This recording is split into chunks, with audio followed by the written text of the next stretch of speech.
Convido todos a abrirem suas Bíblias na primeira, capítulo 5, finalzinho do nosso livro. Estamos chegando ao final de mais uma série de estudos.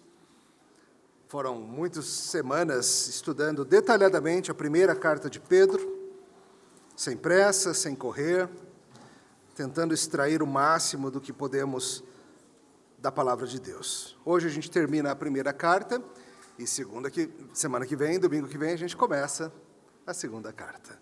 Então vamos de 1 Pedro, já emendando em 2 de Pedro, e fica o convite, a recomendação, nesta semana, antes do domingo, tente ler todo o livro, não somente o primeiro, lembrando do que acabamos de estudar, mas leia 2 Pedro também, já abrir os seus horizontes e te ajudar a pensar. É muito bom fazer isso porque você já vem com algumas perguntas. Uma das vantagens de você ter lido o texto antes do domingo é que você já vem com o coração preparado. O que foi aquilo que Pedro disse? Por que ele falou de tal coisa? Não entendi isso aqui, vamos ver se o pastor explica. E assim a absorção fica ainda melhor. Hoje, os últimos 3 versículos de 1 Pedro, capítulo 5, versos 12 a 14. Assim diz a Escritura. Por meio de Silvano, que para vós outros é fiel irmão, como também o considero, vos escrevo resumidamente, exortando e testificando de novo que esta é a genuína graça de Deus. Nela estáis firmes. Aquela que se encontra em Babilônia, também eleita, vos saúda, como igualmente meu filho Marcos. Saudai-vos uns aos outros com ósculo de amor.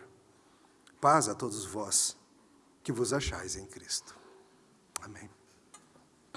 Senhor, ao terminarmos esta linda e tão profunda carta, nós pedimos que o Senhor abençoe nossos corações, nosso entendimento. Em nome de Jesus. Amém.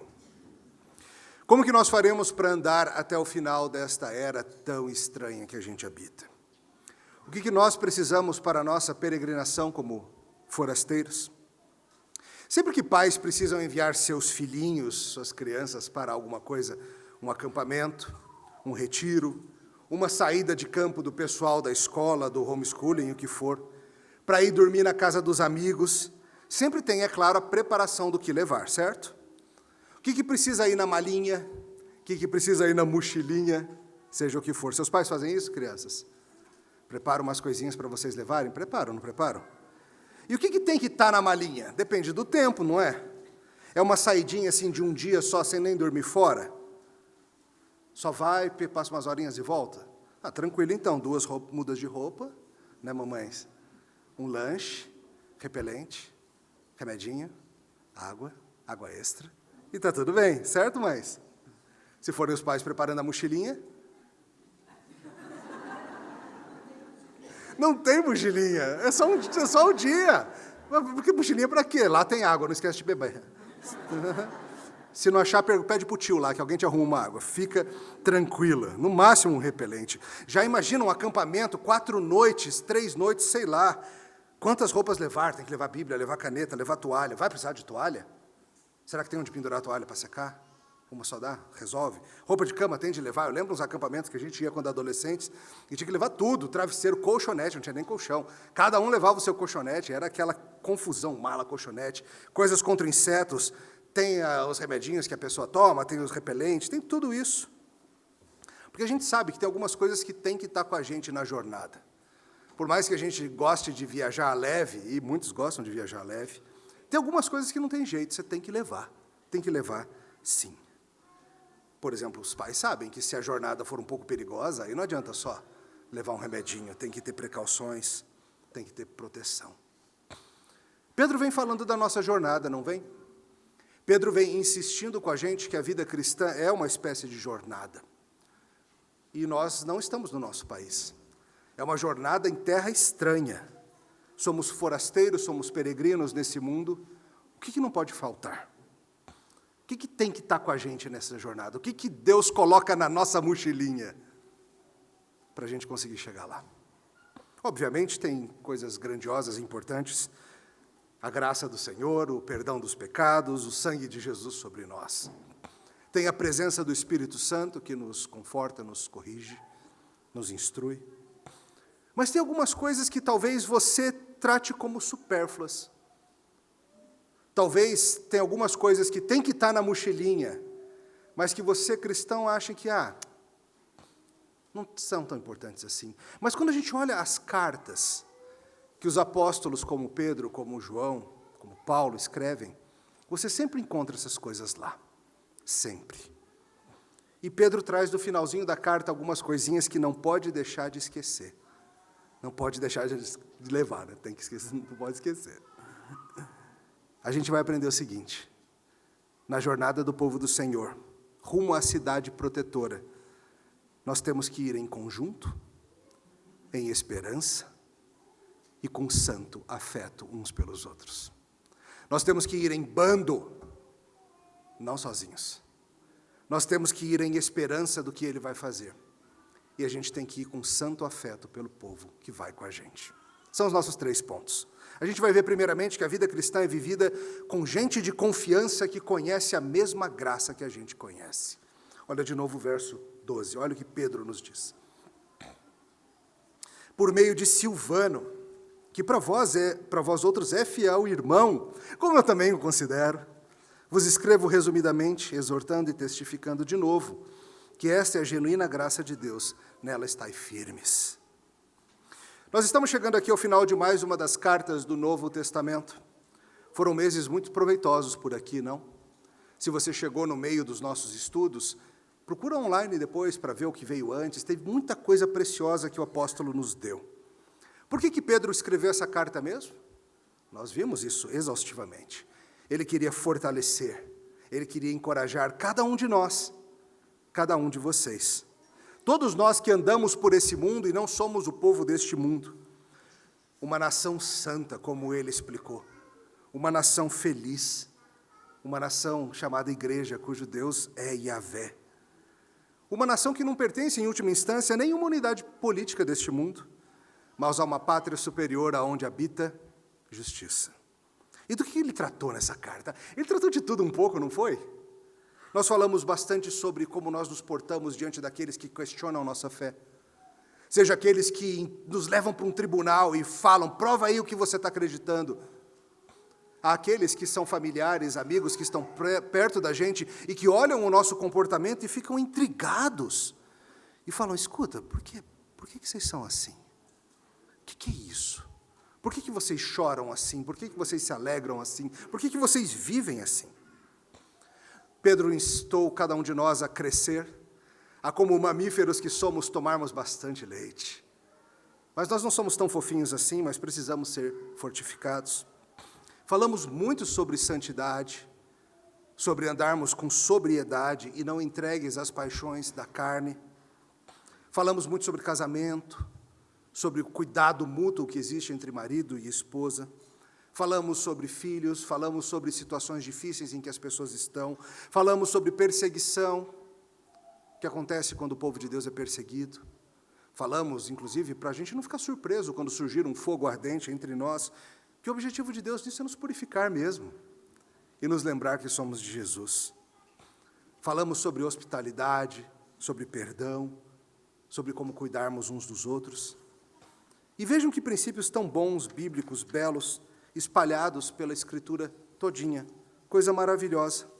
Falamos sobre muito como aprender aqui no Centro de Tradições Neo-Jerusalenses. Aprendemos a ser um povo que não é deste mundo. E Pedro, ao se despedir, explica que aqui na carta, ele está mandando a carta através de um homem chamado Silvano. Quem é esse cara? Esse é o mesmo Silas. Silas ou Silvano são formas do mesmo nome. Qual Silas? A gente leu hoje em Atos 15, não leu? Falou um pouquinho sobre ele.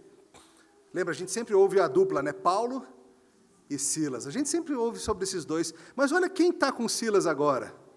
É Paulo? É Pedro.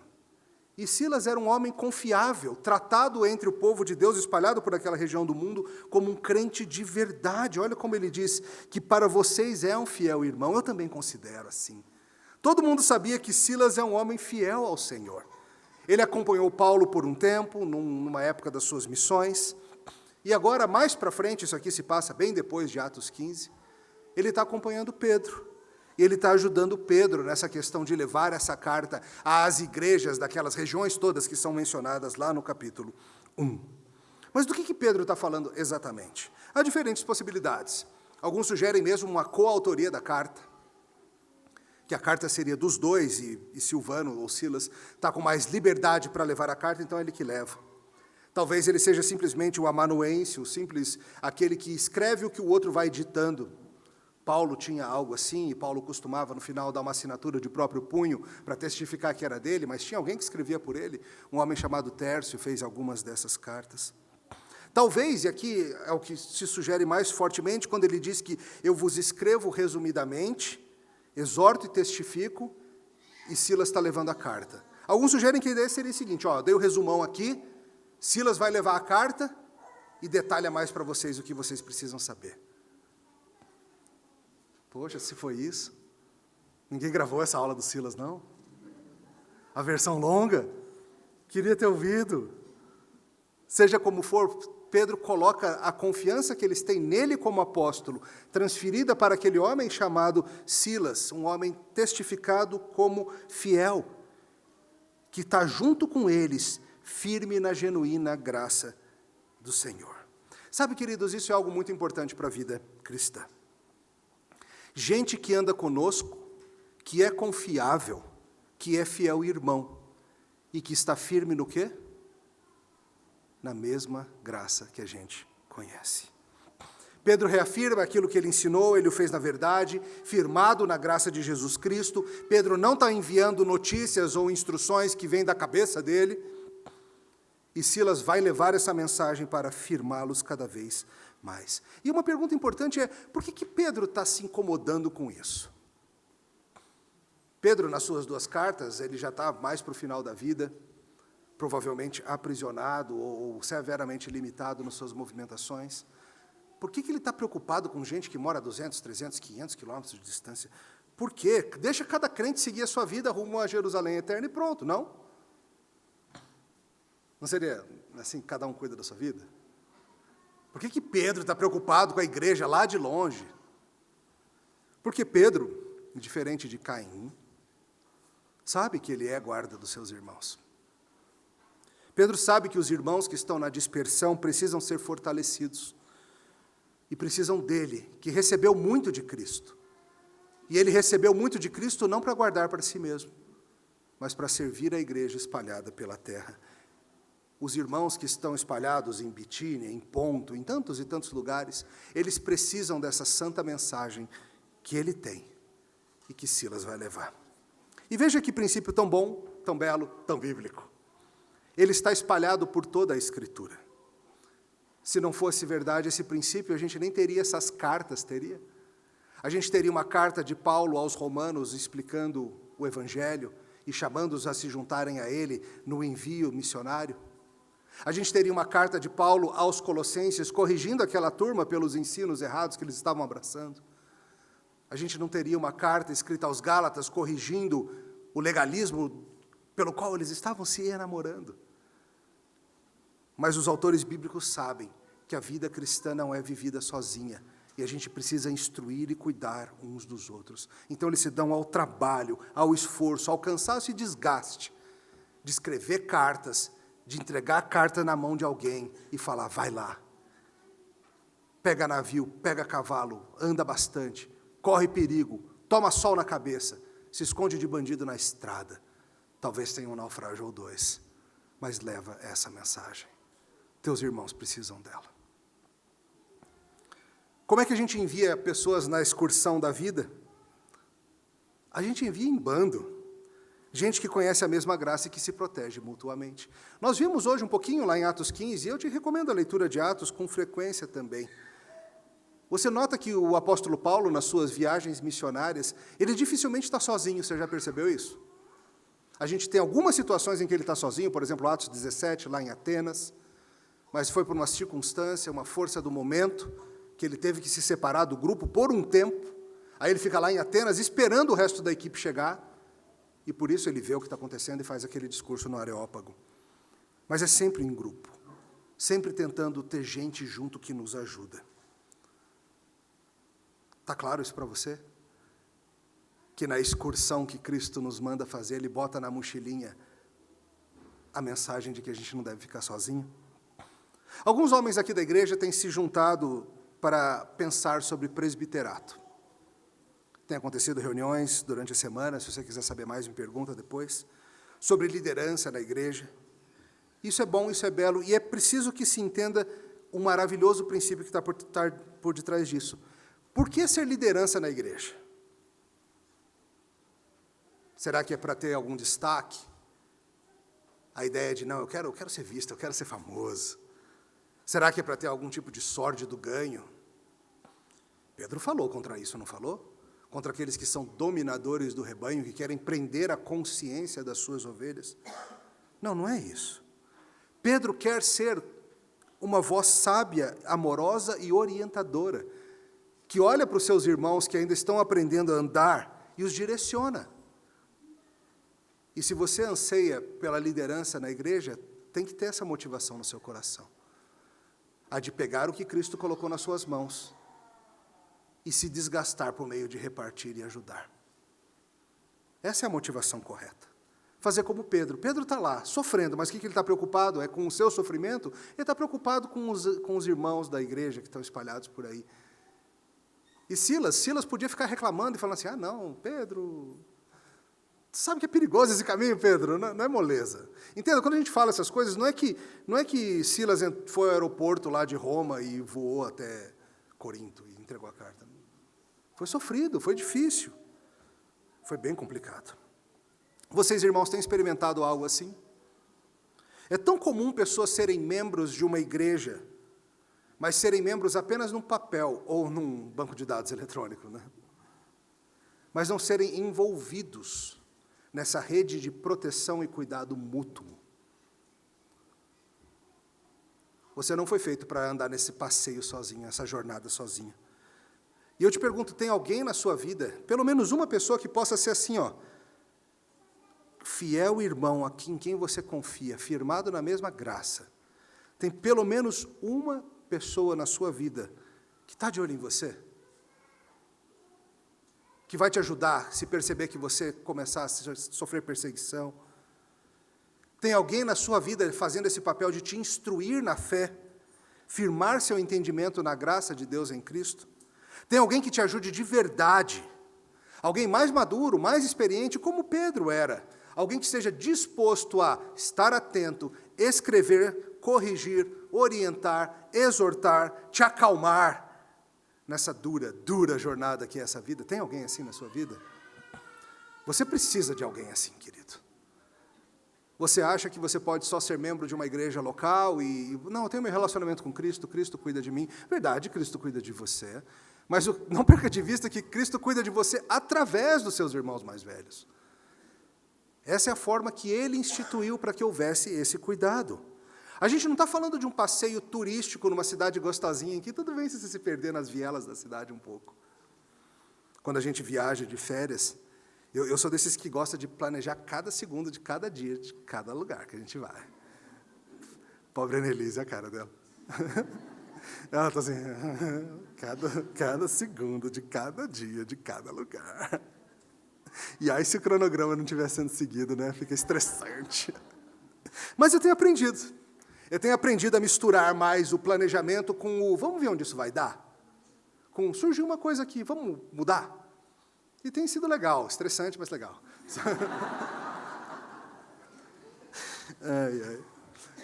Quando é uma vilazinha bonitinha, uma Pirinópolis, sei lá, onde você está, dá para você se perder um pouquinho, tudo bem. Mas a vida cristã não é isso. Não é um passeio numa cidade turística gostosinha em que você pode se perder um pouquinho e se ver sozinho. Não é. Pedro vem insistindo com a gente que não é. Que é uma vida de perseguição, que é uma vida que tem leão ao redor. Lembra, semana passada? Tem um leão que fica de volta da gente, querendo dar uma mordidona em alguém. Tem inimigos da fé. Tem gente que se levanta contra a verdade. Não é um passeio, uma saidinha de campo em que dá para se perder. Você tem que estar no grupo. Você tem que estar na turma. Você tem que ter gente que conhece os perigos melhor do que você e que está olhando, porque assim você vai se tornar, aos poucos, a pessoa que conhece melhor os perigos, para você ficar de olho também, para você supervisionar. para você ser quem olha de cima. Aliás, a palavra traduzida como bispo significa isso, alguém que olha de cima, um supervisor, não um olhar de cima altaneiro, altivo, um olhar de cima assim. Volta devagar, volta, aí é perigoso. Volta devagar. Esse tipo de cuidado. E esse é o primeiro ponto que Pedro nos dá, nos lembra. A vida cristã envolve gente que serve o mesmo Deus, que é fiel irmão, que está firmado na mesma graça e que está disposto a andar com a gente. Essa é a primeira verdade. Segunda verdade que eu vos trago, versículo 13, a vida cristã é vivida na santa esperança de um tempo melhor. Aquele que se encontra em Babilônia, aquela que se encontra em Babilônia, também eleita vos saúda, como igualmente meu filho Marcos. Pedro traz então uma saudação meio misteriosa. Misterioso isso aí que ele falou, não é? Aquela que está em Babilônia te saúda, junto com meu filho Marcos. Do que Pedro está falando? Que Babilônia é essa? Aquela que saúda, alguns sugerem, embora seja a minoria, mas acho que vale que você saiba, alguns sugerem que seria a esposa de Pedro, que o acompanhava nas viagens, como Paulo conta lá em 1 Coríntios 9, 5. Se você não sabia disso, olha lá depois.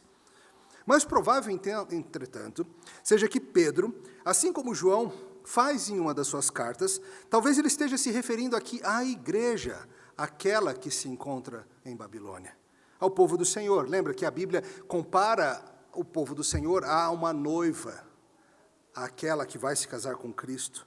Lembre-se de que a carta é escrita para a igreja espalhada, e a igreja que está em Babilônia manda saudações para a igreja que está espalhada. A igreja que está com Pedro em algum lugar, que ele chama de Babilônia, está mandando saudações. E sabe, queridos, esse reconhecimento mútuo de igrejas em lugares diferentes é maravilhoso, e é maravilhoso para a gente viver. É possível que, do mesmo jeito que você leve uma vida cristã meio isoladão, sem achar que precisa do grupo, é possível que igrejas locais tenham essa mesma atitude em relação ao corpo de Cristo espalhado pela terra. É possível que uma igreja, sei lá, presbiteriana semear, sinta que se basta. A gente tem tudo que a gente precisa aqui, a gente tem vários cristãos, a gente tem instrução, a gente tem adoração, a gente tem comunhão, a gente tem serviço. Por que a gente precisa da igreja que está na outra rua, na outra quadra, na Asa Sul, ou a igreja que está em outro estado, em outro país? Para que isso? E é muito importante que haja essa saudação mútua entre igrejas, esse reconhecimento mútuo entre o povo de Deus espalhado. Tem gente, irmãos, em inúmeras cidades do nosso país, no nosso continente, que amam Jesus tanto quanto vocês amam, e que sofrem por Ele tanto quanto vocês sofrem, e que lutam contra o pecado tanto quanto a gente luta, e a vida vai ser bem mais fácil se a gente reconhecê-los como tal, e se a gente amá-los, e eles nos amarem também. Tem gente espalhada sobre a terra todinha, lá nas montanhas esquecidas do Nepal, lá nas florestas do Brasil, em vilas diversas, lá nas ilhas do Pacífico, tem gente que ama o mesmo evangelho que você, e que sofre pelo mesmo Senhor que você, e que também está respondendo a quem pergunta sobre a esperança da sua fé, e tentando fazê-lo com mansidão e temor. Nessa semana fui pregar no Rio de Janeiro, viagem bem rapidinha, ir de manhã e voltar de noite, e foi tão bom para o meu coração. Foi uma alegria ouvir e conversar com pastores que estavam lá, contando do que Deus tem feito, não somente naquela cidade, tinha gente de lá, mas tinha gente de outras cidades do estado, e de fora do estado também. E ouvir notícias das maravilhas que o Senhor tem feito e das dificuldades que o povo do Senhor passa, além das fronteiras do nosso quadradinho chamado DF, além das fronteiras da nossa IPB. E é importante demais, demais, como a igreja que estava com Pedro em Babilônia, saber que tem povo de Deus para todo lado. Nós precisamos ser mais alertas, mais atentos e mais intencionais sobre isso. Sair das nossas bolinhas. E eu falei para eles, tá, que vocês mandaram abraço. Falei, abraço da Igreja Presbiteriana Semear. Quando estiverem em Brasília, num domingo desses, adorem com a gente, fiz o convite. Às vezes aparece alguém aí, tá? Tratem bem. Eu falei que vocês mandaram abraço. E Pedro está lá, e ele fala, está aqui também mandando um abraço, meu filho Marcos. Quem é esse filho? Que filho? Que história é essa? Veja, a gente também não sabe com todos os detalhes, mas o mais provável, segundo os muitos estudiosos que se debruçaram sobre isso com detalhe, é que se refira aqui a João Marcos. Aquele mesmo que a gente leu ali em Atos 15, aquele mesmo que escreveu um livro muito importante na sua vida, do Evangelho segundo Marcos. Aquele que acompanhou Paulo por um tempo, mas depois ele se separou, a gente viu rapidamente isso. João Marcos não quis ir mais, Barnabé ficou com ele, depois, pelo jeito, João Marcos colou em Pedro, e agora ele está ajudando Pedro nesse final, e Pedro o trata como um filho. Um homem chamado Papias, que foi bispo numa cidade chamada Hierápolis, escreveu que foi Pedro a fonte do Evangelho de Marcos. Isso é tradição antiga da igreja, a Bíblia não explicita isso, mas é algo firmemente estabelecido na história, de que Pedro ficou com Marcos ali como um jovem que o ajudava, e Pedro que foi a fonte para o Evangelho de Marcos. Tem algo parecido na forma que Paulo se refere a Timóteo. Isso volta aqui rapidamente ao ponto do assunto 1, gente que anda conosco. E sabe, esse andar de gente conosco envolve esse mix maravilhoso de idades diferentes. E essa é uma das coisas gloriosas quando a gente vê uma igreja. Conversando com um dos pastores, o pastor Judy Clay, da Igreja Batista do Jardim Botânico, esses dias, um amigo querido. E o Judy Clay estava falando mesmo, como um dos sinais de uma igreja enferma é uma igreja que só tem jovens. Tem algo estranho ali. Mas também é um sinal de uma igreja enferma, uma igreja que só tem idosos. Tem algo estranho ali. Porque você está criando igrejas que são nichos de faixa etárias, e não essa diversidade santa do povo de Deus. E a diversidade santa do povo de Deus passa por isso. A gente tem nenenzinhos espalhados por aqui, nenenzinho que acabou de nascer, crianças que estão ouvindo, jovens casais e pessoas mais maduras. E é assim que Pedro anda. Pedro tem o seu amigo Silas e Pedro tem seu filho Marcos, filho na fé, em quem ele confia. Tem uma prática que eu acho bela nos concílios como o presbitério nos Estados Unidos. Tive a oportunidade de participar algumas vezes de reuniões do presbitério por lá. E sempre que alguém vai se dirigir ao plenário, ele diz a seguinte expressão: pais e irmãos. Ele começa se dirigindo ao plenário assim: fathers and brothers, pais e irmãos. E esse reconhecimento é tão lindo, porque nós somos gente que aqui está cheio de pais e irmãos e filhos, se você quiser ampliar um pouquinho. De novo, a gente falou sobre isso já em outros estudos, sobre a ideia de que irmãos são irmãos mesmo na fé. É tudo a mesma família adotado. E tem pais e irmãos e filhos. E nós vamos juntos nessa diversidade. Em Babilônia, é só assim que a gente consegue sobreviver, tá? Aliás, Babilônia, que conversa é essa de Babilônia? Veja, Babilônia, a Babilônia original não faz muito sentido, literalmente não. Nessa época do mundo, a gente já está falando de centenas de anos após Babilônia ter sido aquele grande império, aquele gigante político e militar. Isso já aconteceu muito tempo atrás, esse império já ruíra. Não fazia nenhum sentido Pedro estar lá em Babilônia. Como assim? Do que ele está falando, então? Faz muito mais sentido se você tratar como a Bíblia muitas vezes se refere à Babilônia de uma forma simbólica. Como se fosse uma expressão, uma designação do centro de poder e oposição ao reino de Deus. E todos entendem que aqui ele se refere à própria Roma. João também aponta para Roma, ou parece apontar lá em Apocalipse, se referindo a ela como Babilônia. Pedro nos conta também a história, foi martirizado nessa Roma. E nessa altura da vida ele estava por lá, e não faltava muito para a sua vida ser encerrada brutalmente. Ele ainda escreveu uma outra carta, semana que vem a gente começa essa outra carta. Mas por que Babilônia? Vamos lembrar do exílio do Antigo Testamento? Vocês lembram disso? No contexto do Velho Pacto, o povo de Deus experimentou um tempo muito difícil na sua história, o chamado exílio babilônico. Por causa dos seus pecados, por causa de sua rebelião contra o Senhor enviou aquele povo para devastar a terra prometida e levar muita gente em cativeiro para Babilônia, bem longe de lá. Estavam longe da terra prometida, estavam longe de Jerusalém, estavam vivendo como forasteiros. É nesse contexto que a gente tem histórias como a de Esther, depois que Babilônia cai, surge um outro império, mas assim vai. E o ponto é, eles viviam em terra hostil. cercados de gente que servia a falsos deuses, desanimados muitas e muitas vezes, algo muito parecido com a gente. Nenhum de nós viveu na Terra Prometida. Nenhum de nós pisou lá.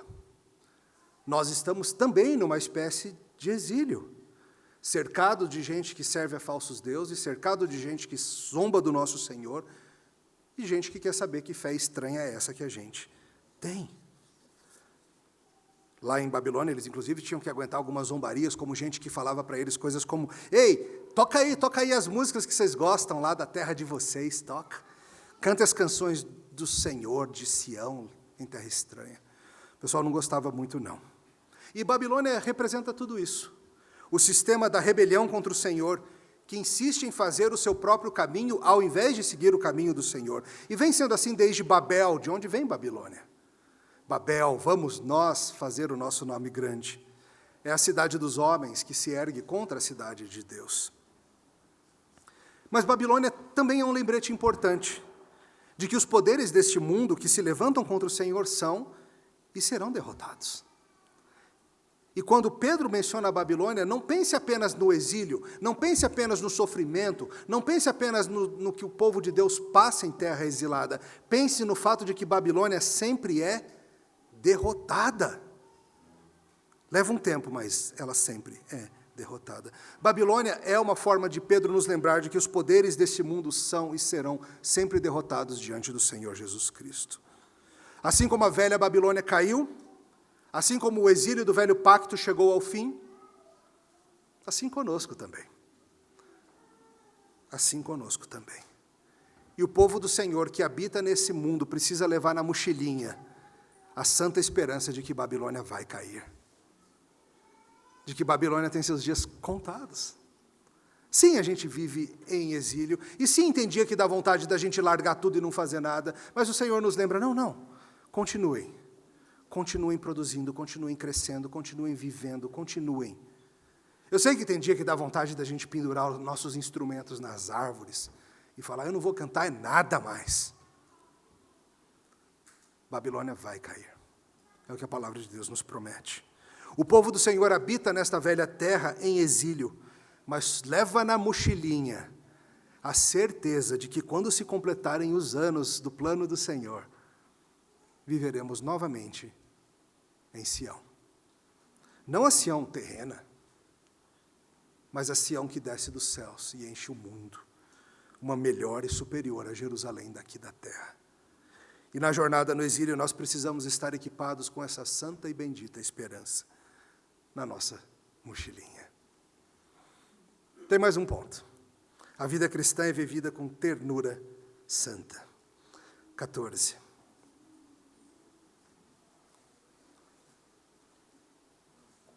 Saudai-vos uns aos outros com o ósculo de amor. Paz a todos vós que vos achais em Cristo. Pedro termina mandando beijo. O ósculo é beijo, tá? E mandando que nos cumprimentemos com beijos de amor e que a paz seja convosco. Vamos entender isso? Eu não quero saber de malandragem, rapaziada. Hoje no pós-culto, olha só, gatinha, o pastor pregou que tem que ter beijo de amor.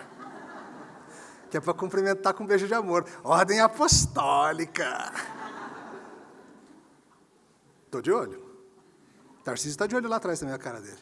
Marcel está de olho também, a gente está de olho. Não vem com essa conversa, não. Vamos entender que negócio é esse.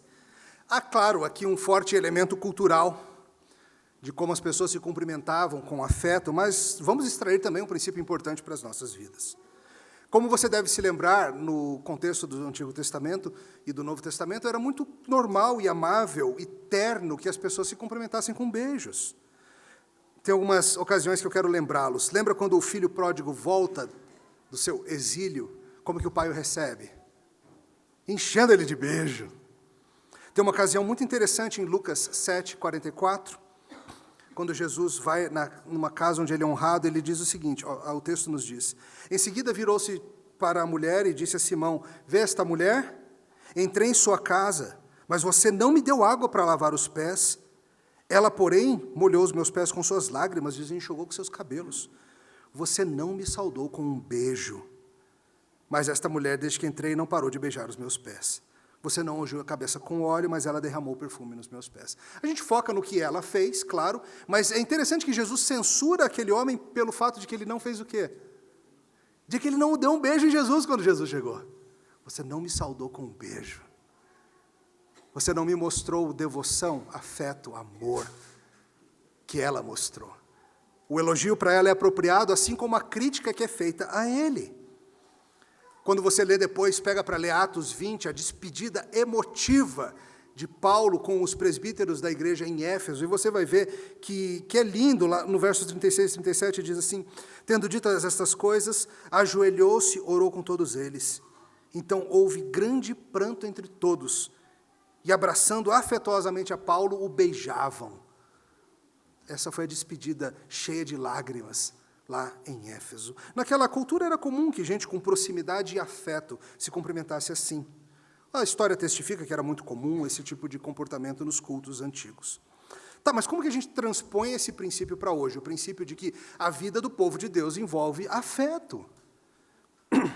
Não tem como a gente ser muito taxativo aqui, porque você sabe que o nosso Brasil é um continente, né? A gente está falando aqui de um país que é muito maior do que toda essa região onde a história bíblica se passa. Tem estado em que os amigos se cumprimentam com um beijinho, tem estados que são 2, e tem estados que são 3. Como que chegamos nisso? Não sei. Existe o famoso abraço lateral do crente. Existem várias formas que a gente se cumprimenta, códigos diversos, mas não perca o ponto principal de Pedro. A gente precisa uns dos outros com a ternura que naturalmente deve ser forjada entre o povo de Deus, o princípio do afeto ao povo de Cristo. Pedro está falando, vocês aí da igreja, eu quero que vocês fiquem se saudando, tá? Com ternura, com afeto. E paz seja a todos vocês que estão em Cristo. E eu te pergunto, você vivencia afeto pelo povo de Deus e recebe afeto do povo de Deus?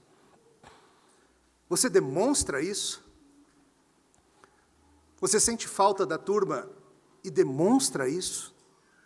Porque às vezes a gente sente falta, mas não diz de jeito nenhum, né? Nossos orgulhinhos bestas. Pois Pedro nos chama a fazê-lo. A vida é cinzenta e árida. Babilônia é dureza de se viver. Sabe o que precisa ter na sua mochilinha? Santo afeto pelo povo do Senhor. Não somos de Babilônia, somos de Nova Jerusalém. E nós mostramos que nos amamos. A gente gosta mesmo.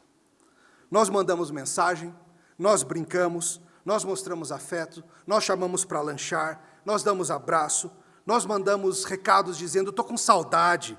A gente manda vídeos engraçados que achamos que o outro vai gostar. A gente marca um ao outro em postagens que a gente acha que o outro vai se interessar. A gente quer compartilhar do nosso coração uns com os outros. Se a sua prática na vida cristã, no que tange a igreja eu chego na igreja rapidinho, eu entro lá, eu adoro, eu vou embora antes que alguém fale comigo, você está perdendo algo muito importante na sua mochilinha. Essa aqui é a reunião do povo de Sião. E a gente precisa ter e mostrar afeto.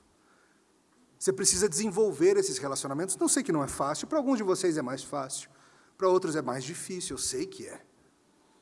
Eu sei que às vezes você chega e sente que ninguém vai até você, às vezes a gente precisa dar umas forçadas mesmo, chegar nas rodinhas de conversa, participar dos grupos. Tem tantas oportunidades. Temos vários grupos de WhatsApp em que a gente conversa sobre assuntos diversos, e ali a gente vai construindo afinidade. A turma do Papo Bola, por exemplo, que passa a semana brigando lá no grupo sobre quem deve jogar ou não deve na seleção e tal. Mas chega aqui, o pessoal conversa com amor, eu vejo nos olhares, tem amor mesmo. As reuniões dos grupos de estudo bíblico, os GAPs, a quarta-feira onde a gente se junta para estudar a Bíblia e orar uns pelos outros. E sabe, quando a gente faz um pedido de oração e teu irmão ora por ele, isso desenvolve afeto.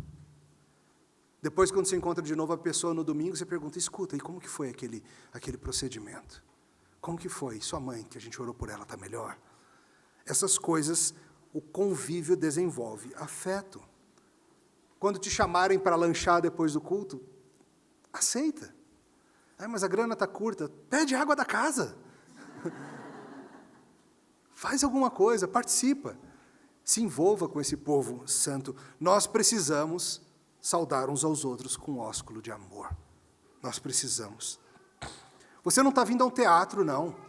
Ao cinema que você entra, tem seu lugarzinho marcado, você assiste alguma coisa e vai embora. Não é isso, não. É uma prévia da sua vida para sempre. Povo do Senhor, a vida é tão sofrida e curta. Pelo amor de Cristo, encoraje seus irmãos. Ame-os na jornada. Não deixe ninguém sair daqui hoje sem sentir que faz parte de um povo de outro mundo, ainda que esteja em exílio. Tem dias que a gente está tão cheio de esperança pelo retorno. Tem dias em que não. Tem dias em que parece que Babilônia é tudo. E sabe, meu caro, um abraço afetuoso de alguém que também é de Sião pode te lembrar de coisas eternas. Tem dias em que só os beijos santos do povo de Deus são capazes de acalmar o coração, de nos lembrar que somos parte de um reino que não será jamais derrotado. E a gente confia tanto nisso que a gente nem precisa lutar. A gente vence com beijos. Aliás, foi um beijo falso que marcou o nosso Senhor para a vitória, não foi? E assim a gente termina a primeira de Pedro. Que livro, meus caros. Que livro. Eu espero que você o revisite sempre. Pedro nos ofereceu suas cicatrizes, Pedro nos equipou para a viagem, ele colocou em nossas mãos o que precisamos em termos de teologia, em entendimento, em direcionamento. Ele apontou para Jesus Cristo e sua graça o tempo todinho. E sabe, eu não sei de quantos dias é essa viagem que Deus bota uma mochilinha para a gente. Para alguns de vocês, essa jornada vai durar ainda muitas décadas. Muitas. Para outros de vocês, não. Mas o exílio vai chegar ao fim. Essa é a boa notícia. E até lá, amados, eu chamo vocês para a gente ir juntos, cuidando uns dos outros, firmados na graça de Jesus, na esperança do fim do exílio, ao qual este mundo foi submetido por causa do nosso pecado. Mas o exílio vai acabar, por meio de Jesus Cristo, o justo, morto e ressurreto. Eu te chamo a gente ir com santa ternura. Deixa que esse mundo seja afiado e corte que nem navalha. Nós não temos de ser assim. Nós podemos ser os beijoqueiros da ressurreição. Gente que ama no mundo que está sangrando. Gente que prefere uns aos outros em amor. Gente que mostra hospitalidade. Gente que cobre ofensas com amor. Gente que vai ficando parecida com Jesus. Mesmo sem querer muito. Mesmo sem querer sempre. A Ele seja o domínio, pelos séculos dos séculos. Amém. Louvado seja, Senhor, por Jesus Cristo. Te louvamos porque o Senhor nos equipa para a viagem, o Senhor nos bota para andar em bando, o Senhor nos atenta uns aos outros, o Senhor nos lembra que teu povo se espalha pela terra, e o Senhor nos convida a uma santa e bela ternura entre nós. Ajuda-nos, Senhor, a ver que essas coisas são necessárias na nossa mochilinha. No nome dele, a quem pertence o domínio. Amém. Vamos cantar?